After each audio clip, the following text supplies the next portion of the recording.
anys, de treballar amb en Jeremy intensament i de desenvolupar aquesta nova metodologia que veu d'una banda de les fonts de les intuïcions que Cerdà, que Galois i que Duran van tenir fa 150 o 200 anys i que han acabat de tenir la continuïtat que mereixen, barrejat amb els desenvolupaments molt forts que s'han produït en els últims 15 o 20 anys en el camp de la teoria de xarxes i la ciència de la complexitat. En particular, la teoria de xarxes aplicada a la macroeconomia. Aquí teniu un model, una abstracció del model de complexitat econòmica que han dissenyat els professors Hausman, de la Kennedy School, de Harvard, i César Hidalgo, de l'MIT Media Lab. Aquests dos professors i els seus respectius equips de recerca han desenvolupat una metodologia molt rigorosa que el que permet és crear els indicadors que descriuen millor quins són els ingredients i les dinàmiques que permeten a una societat ser pròspera. És a dir, generar riquesa i repartir-la de manera humana perquè els beneficis d'aquesta riquesa, pel que fa a les solucions, pel que fa al benefici econòmic, pel que fa a les possibilitats humanes, es disparin per la majoria de la població. I una mica en línia, en continuació amb les teories d'Adam Smith, però amb l'impuls que ha rebut en els últims 20 anys, sobretot des que el professor Laszlo Barabasi de Northeastern li va donar un impuls gran a la teoria de xarxes, han rebut i han creat aquest model. El model que veieu aquí, aquest indicador, per cert, supera de llarg, però de molt llarg, tots els altres indicadors que són predictors de creixement econòmic o també de prosperitat distribuïda. Ja sigui el de nivell d'educació, el del PIB per càpita, el de recursos naturals, o els que vulgueu, el marc legislatiu. Aquest indicador és el principal. Per què? Perquè l'indicador de complexitat econòmica sintetitza el know-how col·lectiu que una societat té. És a dir, quin és el producte que es genera quan les persones treballen en xarxa, col·laboren i dissenyen productes i solucions sofisticades que de manera isolada no podrien. Per exemple, teniu el cas d'un esquimal que viu en un iglú i que ho ha de fer tot ell. Ha de fer el sistema de transport amb un trineu i amb els animalons, ha de fer el sistema de producció pescant peixos al mig del no-res del gel, ha de construir el seu propi iglú i ha de repartir-ho amb la seva família, s'ha de preocupar de l'educació dels seus fills. Això està molt bé, però només permet un cert nivell molt marginal de sofisticació. És només quan les persones, diguem-ne, col·laboren en xarxa, amb grups petits i després amb grups més grans i finalment com a societat, que es permet desenvolupar aquest know-how col·lectiu. Llavors, aquesta és una abstracció. I com han aconseguit descriure matemàticament i científicament aquesta abstracció?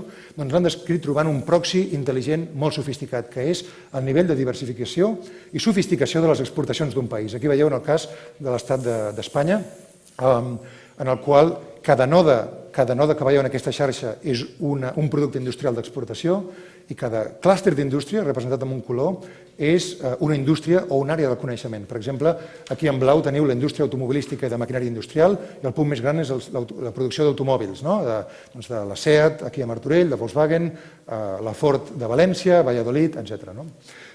A la dreta, a la part que està més en color lila o púrpura, com li voleu dir, és la part d'indústries químiques, petroquímiques, oil and gas, energètiques i també, més sofisticadament, la indústria farmacèutica i de biotecnologia.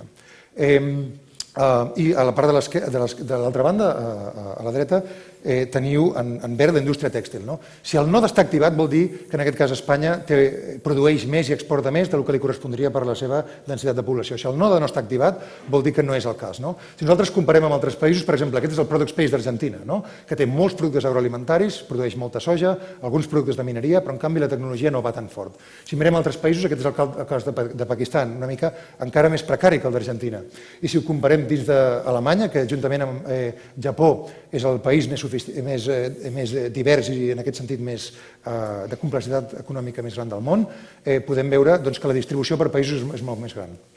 Aquí la qüestió era que aquest model que ells han fet és molt interessant i el fan servir per fer consultoria a nivell de país, de govern, a vegades amb resultats espectaculars, sobretot en els països petits i mitjans, una mica de l'escala de Catalunya, perquè en països grans, amb Rússia, és molt difícil tenir un impacte a menys que facis unes polítiques durant dècades. Per a nivell de país petit o de regió gran es pot fer. Llavors, quin és el principal problema o limitació que tenia aquest model? Perquè una altra aplicació que té és que aquest model és tan robust perquè fa la capacitat de descriure aquest know-how col·lectiu i la capacitat de treballar en xarxa de les persones, que a més es pot fer servir per fer prediccions de futur. Si vosaltres veieu aquesta regressió amb una escala log-log, logística, on veieu d'una banda a l'eix X l'indicador de síntesi de complexitat econòmica, com més a la vostra dreta, més sofisticat del país, i en el vertical l'escala logarítmica dels ingressos per càpita, el nivell de riquesa del país, el que veieu és que hi ha aquest contínuum, des dels països més pobres del món com Sudan fins als més rics del món com Suècia. o Japó o Alemanya. Què succeeix?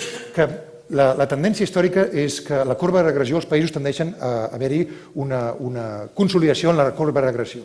El que passa, però, és que hi ha desajustos, perquè hi ha països que tendeixen a anar cap amunt, països que tendeixen a anar cap avall, i com a resultat hi ha desajustos que el sistema, amb la seva pròpia actualització constant, doncs va corregint. En aquest cas el que veieu és que els països que estan per sobre de la corba vol dir que estan sobrevalorats per l'economia mundial. Per exemple, Grècia, Kuwait, Venezuela i d'altres. Aquests països tendiran a anar cap a baix d'una manera molt disparada en els propers anys. De fet, aquest gràfic és del 2008 i, com veieu, tant Grècia com Austràlia i altres països han perdut una mica el seu poder d'influència.